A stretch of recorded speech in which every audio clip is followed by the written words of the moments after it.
مرچیں جلا رہی ہیں خواتین بچوں کی نظر اتارنے کے، پتہ نہیں کیا کیا ڈرامے ہو رہے ہیں گھروں کے اندر.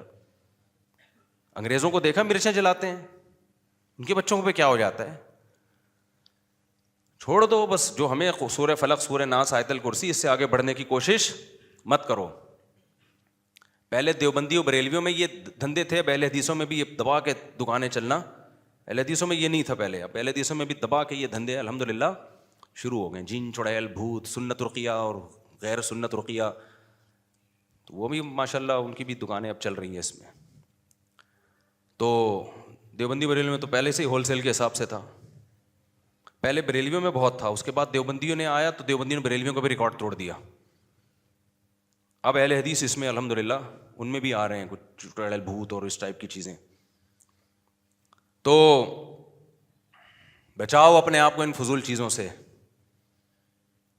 کوئی عامل بولے نا جن آیا، بولے تھپڑ ماروں گا، رکھ کے دوبارہ جن کا نام لیا. تیرے اوپر آیا، تیرے باپ پہ آیا ہوگا، تیری ماں پہ آیا ہوگا جن.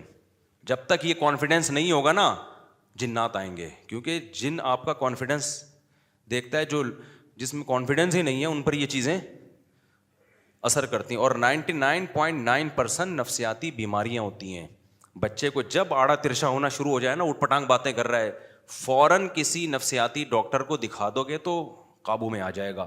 لوگ نفسیاتی ڈاکٹر کے پاس جانے کے بجائے عامل کے پاس چلے جاتے ہیں. وہ کیس کو بگاڑ کے اتنا خراب کر دیتا ہے کہ ڈاکٹر کی دسترس سے معاملہ نکل جاتا ہے.